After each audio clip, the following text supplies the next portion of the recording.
평안과 평강이 함께 하시기를 축복합니다. 코로나 이제 5단계여서 예배도 어려운데 날씨도 많이 추워서 한파입니다. 그럼에도 오늘 우리와 함께 하시는 하나님의 은혜가 여러분 가운데 충만하기를 기도합니다. 오늘 말씀은 베드로전서 2장 11절 25절 말씀입니다. 우리 말씀 함께 읽고 오도록 하겠습니다. 자들아, 거류민과 나그네 같은 너희를 권하노니 영혼을 거슬러 싸우는 육체의 정욕을 제어하라. 너희가 이방인 중에서 행실을 선하게 가져 너희를 악행한다고 비방하는 자들로 하여금 너희 선한 일을 보고 오시는 날에 하나님께 영광을 돌리게 하려 함이라. 인간의 모든 제도를 주를 위하여 순종하되 혹은 위에 있는 왕이나 혹은 그가 악행하는 자를 징벌하고 선행하는 자를 포상하기 위하여 보낸 총독에게 하라. 곧 선행으로 어리석은 사람들의 무식한 말을 막으시는 것이라.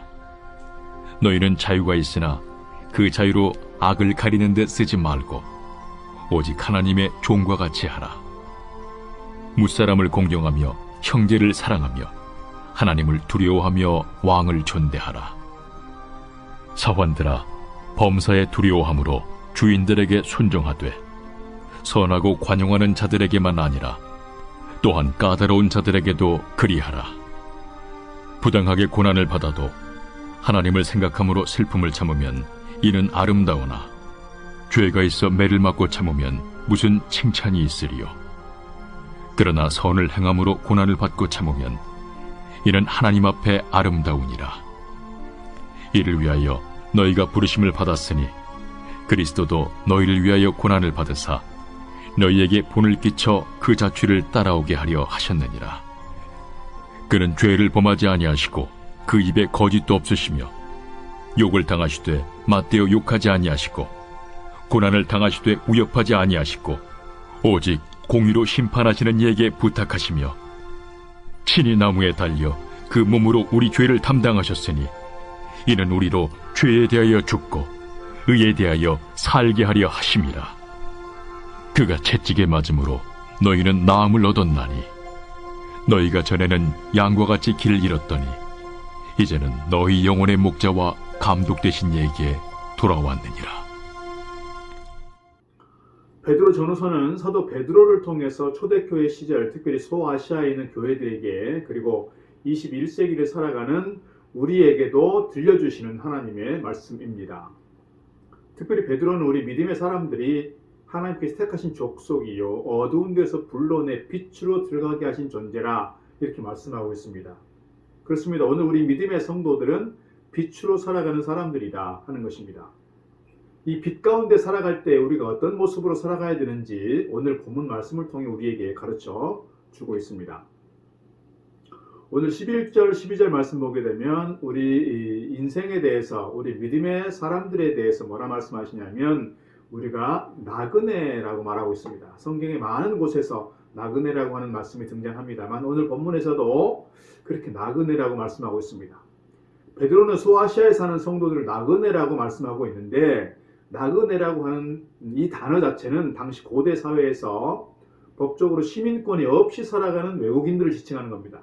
그리고 집 없이 한 곳에 머물지 않고 떠돌아다니는 사람들 이거예요. 우리 성도들을 나그네라고 말하는 것은 우리가 하늘나라 시민권을 가지고 살아가는 사람들이기에 이 땅에서는 외국인처럼 나그네처럼 삶을 살게 된다는 겁니다. 하늘 소망을 두고 살아가는 사람들이기 때문에 이 땅에서의 일시적 삶에 대해서 큰 미련을 두지 않고 살아간다는 거예요. 그러므로 이렇게 나그네로 사는 우리가 영혼을 거슬려 싸우는 정욕을 제어하라 말씀하고 있습니다. 우리 영혼이 너무너무 소중하기 때문에 우리 영혼과 싸우는 정욕을 제어해야 한다는 거예요. 그러나 육체의 정욕을 제어하는 데 있어서 우리 신앙의 주 목적이 있는 것은 아니라 할 수 있습니다. 그렇게 되면 우리는 사실 금욕주의에 빠지기 때문에 그렇습니다. 우리 영혼을 돌보기 위해서 우리의 정욕을 제어할 수 있어야 된다. 잘 기억하면 좋겠습니다. 우리의 정욕에 우리의 본능에 충실하고 본능에 따라 사는 게 아니라 우리 영혼을 잘 돌보기 위해서 정욕을 제어하고 견곤과 절제의 삶을 살아야 할 것입니다. 그래서 12절 말씀처럼 우리가 하나님께 영광 돌리는 삶을 살아야 할 것입니다. 13절로 17절 말씀에서는 우리가 나그네로 살아가면서 선행으로 살아가야 될 것을 말씀하고 있습니다. 오늘 본문에서 사도 베드로는 초대교회 성도들에게 당시의 제도와 위정자들 또는 왕에 대해서 순종하고 형제를 사랑하고 하나님을 두려워하라고 말씀하고 있습니다. 사실 당시 그리스도인들은 사회에서 많은 사람들에게 오해를 받고 살았습니다. 성도들이 로마 황제의 명령을 거역한다고 여겼고요. 성찬식에서 떡을 떼고 주님의 살이라고 하니까 사람이 인육을 먹는다 또는 어린 아이들을 잡아먹는다 그렇게 비방하였습니다. 당시 로마를 통치하던 네로는 주 64년 6월 18일 로마에 불을 지르도록 명령합니다. 그런데 그 화재가 너무너무 번져가지고 로마 시내 14개 구역 가운데 10개 구역에 피해를 입혀서 인구 100만 명이 넘는 많은 사람들이 피해를 입게 됐습니다. 엄청난 화재가 난 것입니다. 그 화재 사건으로 인해서 그는 자신이 불리해질 것을 알게 된 그가 들끓는 민심을 다른 데로 돌리기 위해서 기독교인들을 희생양으로 삼은 겁니다. 화재의 책임을 기독교인들에게 전가한 것입니다. 그래서 기독교인들은 억울하게 방화범으로 몰려 체포되었고요. 짐승의 가죽을 쓰고 굶주린 개에게 물어뜯겨 죽었고 십자가에 못 박혀 죽었습니다. 온몸에 기름을 바르고 불이 붙여져서 횃불 대신 밤을 밝히기도 했습니다. 베드로 전서가 기록된 시기가 바로 이때라는 거예요.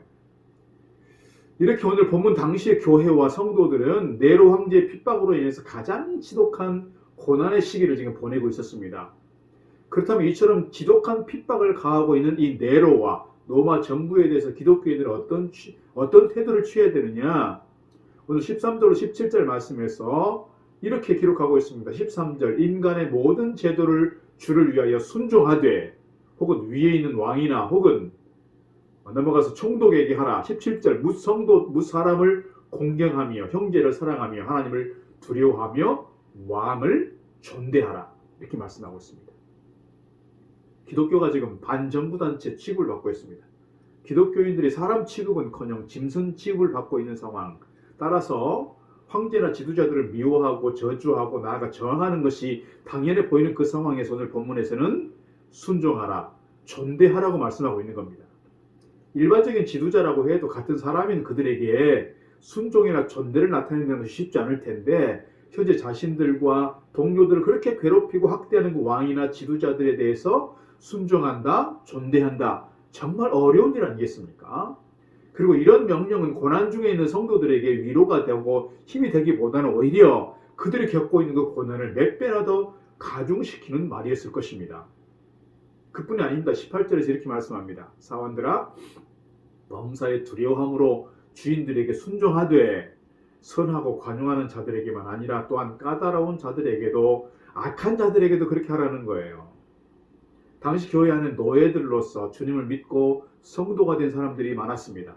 노예이기 때문에 그들은 이미 부당한 대우를 받고 있었고요. 그 삶이 무척이나 고단하고 괴로웠는데 주인들은 그 사람들이 성도라고 그 사람들이 기독교인이라고 해서 더 그들을 괴롭히는 겁니다. 그런데 그것을 참으라고 말씀하고 있습니다. 별 잘못도 없이 종이라는 것 때문에 고난당하고 그 위에다가 기독교인이라는 것 때문에 더 벌을 추가해서 받고 있는데 이것도 참아야 한다는 것 너무나 받아들이기 어려운 말씀이었을 것입니다. 그러나 오늘 폭압하고 있는 폭정 가운데 있는 학대하고 있는 그 로마와 괴롭히는 주인들에게 참아야 되는 이유가 있다. 오늘 우리에게 그렇게 본문에서 말씀하고 있습니다. 첫 번째는 뭐냐?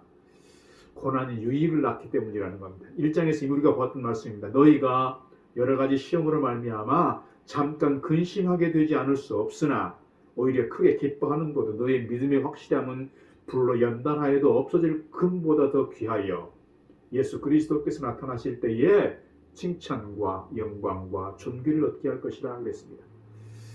두 번째로 오늘 성도들이 고난을 참아야 되는 이유는 19절입니다. 부당하게 고난을 받아도 하나님을 생각함으로 슬픔을 참으면 이는 아름다우나 고난이 아름답다는 거예요.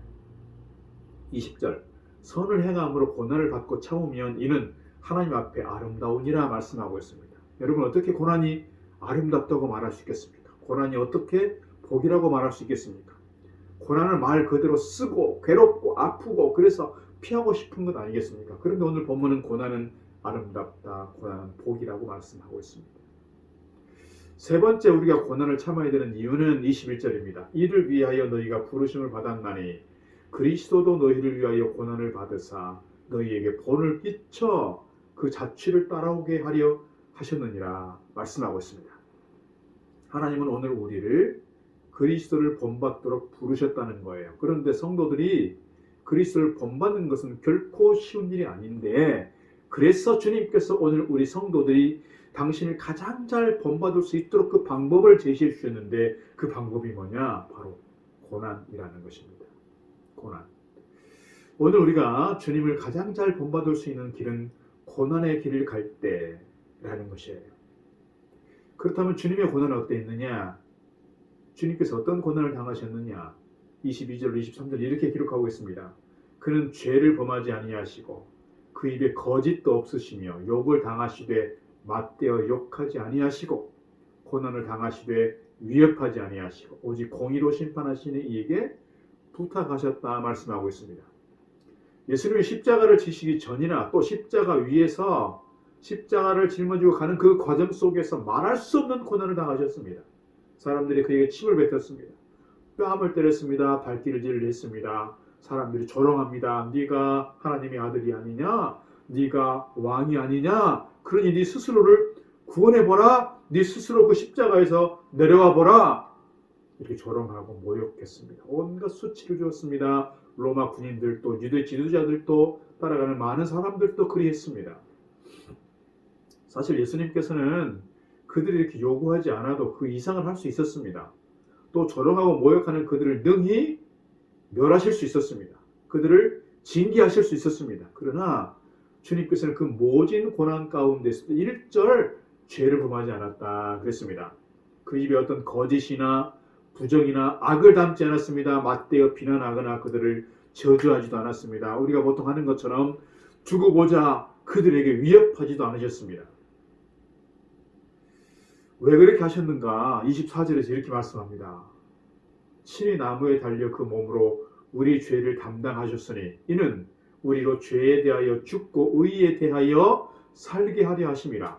그가 채찍에 맞음으로 너희는 나음을 얻었다 말씀하고 있습니다. 우리 죄를 담당하셨다고 말씀할 때 담당하셨다는 말은 어머니가 아기를 낳기 위해서 참고 인내하는 것이라고 합니다.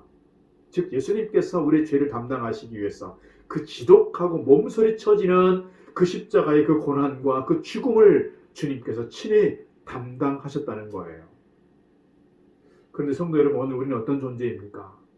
우리는 원래 악행하는 자였고 어리석은 자였고 양들처럼 길을 잃고 방황하던 자들이었습니다. 그런데 25절 보니까 너희가 전에는 양과 같이 길을 잃었더니 이제는 너희 영혼의 목자와 감독 되신 이에게 돌아왔느니라 말씀하고 있습니다. 즉 예수님의 고난과 죽음 때문에 오늘 우리가 방황할 수밖에 없었으나 참된 목자에게로 돌아오게 되었다는 거예요. 그래서 오늘 우리가 목자 되신 주님의 품 안에서 참된 평안과 안식을 누리게 되었다는 것입니다.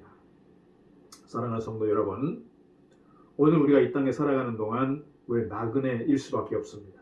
나그네로 살아가는 것 자체가 사실은 쉽지 않고 어렵고 힘들 때 있습니다. 억울한 일을 당할 때도 있고 감당하기 어려운 십자가의 부담도 있습니다. 예수 믿는 것 때문에 우리가 힘들 때도 있습니다. 이러한 때에 그럼에도 주님께서는 우리에게 선을 행하라고 말씀하고 있습니다. 선을 행하다가 고난을 당하고 억울한 일을 당하고 힘든 시련의 때가 있음을 말씀하고 있고, 그러한 때에 우리가 해야 될 중요한 신앙적 자세는 참고 인내하는 것이라 말씀하고 있습니다. 왜 그렇습니까? 주님께서 그리하셨기 때문입니다. 우리가 고난을 이겨내는 과정에서 주님을 닮아가게 될 줄 믿습니다. 주님의 성품을 닮아가고 주님의 마음을 닮아가고 주님의 모습을 닮아가게 될 것입니다. 오늘 우리가 코로나의 혹독한 시련을 겪고 있습니다. 이러한 때에 우리가 쉽게 주저앉아 포기하는 것이 아니라 끝까지 인내하면서 달려갈 때에 하나님께서 분명 오늘 우리에게 영광과 존귀의 관을 씌워 주실 줄 믿습니다. 오늘 하루도 추운 날씨이지만 주님의 따스한 품 안에서 평안한 하루, 복된 하루 되기를 주의 이름으로 축복합니다.